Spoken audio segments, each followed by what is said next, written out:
जय श्री कृष्ण। स्वागत है आप सभी का मेरे HS भारद्वाज यूट्यूब चैनल पर।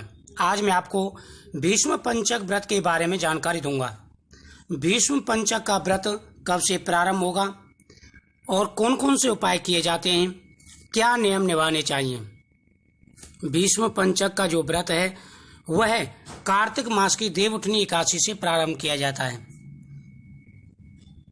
वर्ष 2021 में भीष्म पंचक का व्रत 14 नवंबर से पंचभीखु अथवा भीष्म पंचक का व्रत प्रारंभ हो जाएगा और 18 नवंबर को भीष्म पंचक अथवा पंचभीखु व्रत समाप्त हो जाएगा। लेकिन इस बार 2 एकादशियां पड़ रही हैं, तो इस बार जो दीपक है वह 15 तारीख से जलाए जाएंगे।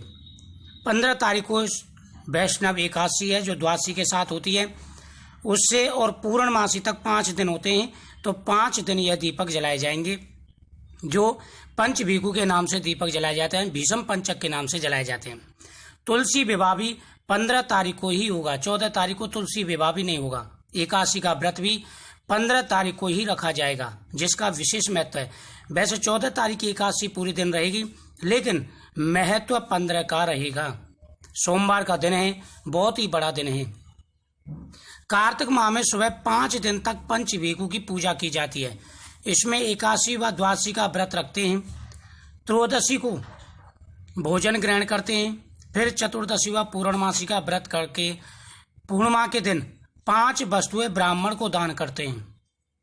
इस प्रकार 4 साल तक कार्तिक के शुक्ल पक्ष में पंचभीखु का व्रत करते हैं। समय सामर्थ्य अनुसार व्रत के 5-5 चीजों का दान करें। 5 साल में व्रत पूरा होने के बाद ब्राह्मण ब्राह्मणी के 5 जोड़ों को भोजन कराकर दक्षिणा देकर विदा किया जाता है। यह दान व्यक्ति की इच्छा पर निर्भर करता है, अपनी सामर्थ्य के अनुसार वह दान कर सकता है। 4 साल यह व्रत रखा जाता है, 5वें साल इसका उद्यापन किया जाता है। पंचभीखु के जो व्रत हैं ये बहुत ही प्रभावशाली है। एकादशी से पूर्णमासी तक व्रत ना रख सके तो 5 दीपक जलाए जाते हैं। यह मंदिर में जलाए जाते हैं 5 दीपक जो पंचभीखु के होते हैं, 5 एकादशियों के होते हैं। यानी देवउठनी एकादशी से लेकर के पूर्णमासी तक 5 एकादशियां चलती हैं। अब इन 5 एकादशियों में पुत्र प्राप्ति के लिए भी आप व्रत कर सकते हैं। प्रतिदिन इनकी कथा सुने। कथा सुनने के बाद में आप भगवान के सामने उपाय जरूर करें। इसका विशेष महत्व है। सुबह उठते ही सर्वप्रथम सूर्यदेव को अर्घ्य देना है। उसके बाद में भगवान को प्रतिदिन इत्र अर्पण करना चाहिए। भगवान को पुष्प अर्पण करें। भगवान के सामने आप बैठ करके हाथ में जल लेकर के संकल्प करें और आप इस कथा को सुनें। किसी गांव में एक साहूकार रहता था और उसका एक बेटा व बहू भी थे।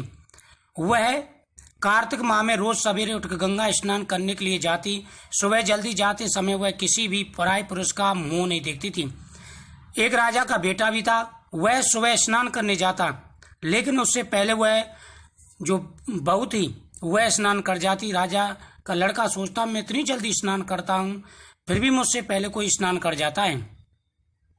कार्तिक माह के 5 दिन बचे थे कि एक दिन साहूकार की बहू तो स्नान करके वापस चली जा रही थी। उस समय राजा का बेटा स्नान के लिए आ रहा था। आवाज सुनकर वह जल्दी जल्दी जाने लगी, लेकिन जल्दबाजी में उसकी माला छूट गई। राजा के बेटे ने उसकी माला मोजड़ी उठा ली और सोचने लगा कि जिस स्त्री की यह माला इतनी सुंदर है वह स्त्री कितनी सुंदर होगी। उसने पूरे गांव में मुआदी करवा दी कि जिसकी वह माला मोजड़ी है वह 5 रात मेरे पास आएगी। साहूकार के बेटे की बहू ने कहलवा दिया कि मैं 5 रात आऊंगी, लेकिन किसी को साग भरने बैठा देना। राजा के बेटे ने एक तोते को पिंजरे में बंद कर गंगा के किनारे पेड़ पर टांग दिया।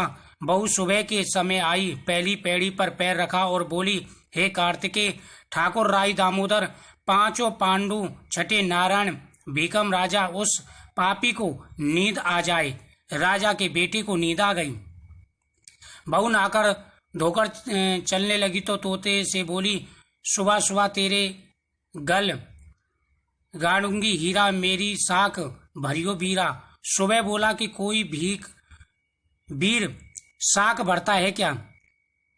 वह फिर बोली, सुबह सुबह सुबह तेरे पग घालूंगी, नेवर साख भरियो मेरे देवर। सुबह ने कहा ठीक है भाभी, मैं तेरी साख भरूंगा।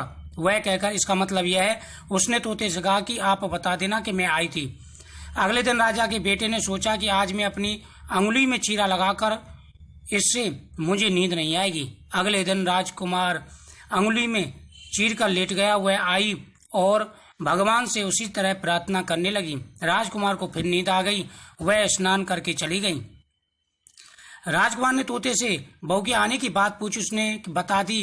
राजकुमार अब फिर सोचने लगा कि आज मैं बिना बिस्तर के ही बैठूंगा, और रात को बिना बिस्तर के बैठ गया। जब वह स्नान करने आई तो उसने फिर से भगवान से प्रार्थना की और राजा का लड़का सो गया।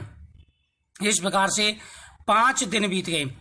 राजा साहूकार की बहू की माला लेकर साहूकार के घर गया और बोला कि यह माला आपकी पुत्र वधू की है, इसे ले और आपकी बहू के नहाए हुए जल से मेरे बेटे को नहला दे। साहूकार बोला कि वह तो किसी पराये पुरुष का मुंह तक नहीं देखती, आप उसे इस नाली पर बैठा दीजिए। जब वह ऊपर नहाएगी तब नीचे इस नाली के पानी से उसका पुत्र नहालेगा। राजकुमार ने ऐसा ही किया और कुछ समय बाद उसका शरीर चंदन सा हो गया। यानी इतना जो है तप था उसमें, साहूकार की बहू में इतना तप था कि राजा के पुत्र ने जिक्के कोशिश कर ली, लेकिन भगवान की कृपा से उसका पतिव्रत धर्म नष्ट नहीं कर पाया। फिर राजकुमार ने उसके नहाने, जो साहूकार की बहू नहाती थी उस पानी से उसने, यानी बहू के नहाए हुए पानी से स्नान किया, तब उसका शरीर जो है पहले जैसा हुआ, नहीं तो काफी परेशानी हुई थी। तो इसका विशेष महत्व है। इस प्रकार से आप इस कहानी को प्रतिदिन सुने, और साथ ही आपको विशेष रूप से ध्यान रखना चाहिए, प्रतिदिन भगवान के सामने दीपक जलाएं, मनोकामना बोल करके संतान गोपाल मंत्र का जाप करें। इसका विशेष महत्व है। जो व्यक्ति इस दिन 5 दिनों में भगवान सामने संतान गोपाल मंत्र का जाप करता है, तुलसी दल भगवान को अर्पण करता है, साथ ही उनकी सभी मनोकामनाएं पूरी हो जाती हैं। तो प्रतिदिन पीपल वृक्ष के नीचे, बड़ वृक्ष के नीचे, तुलसी माता के सामने और भगवान विष्णु के सामने दीपक जलाएं। जो 5 दीपक जल रहे हों उनमें आप अपना तेल भी डाल दें, और पीपल वृक्ष की प्रतिदिन परिक्रमा करें। पूर्णमासी के दिन 365 बत्ती पीपल वृक्ष के नीचे जला करके 108 परिक्रमा करें। प्रतिदिन भगवान की मनोकामना बोल करके अपनी परिक्रमा करें, आपकी हर मनोकामना पूरी होगी। तो इन 5 दिनों में दीपक का विशेष महत्व है। 15 तारीख से यह व्रत प्रारंभ होगा, एकादशी से पूर्णमासी तक। भगवान विष्णु की कृपा से आप सभी की मनोकामना पूरी होगी। तो मुझे उम्मीद है आपको ये उपाय समझ में आया होगा, कथा भी समझ में आई होगी। इस वीडियो को शेयर करें, चैनल को सब्सक्राइब करें और प्रतिदिन भगवान का पूजन करें। जय श्री कृष्ण।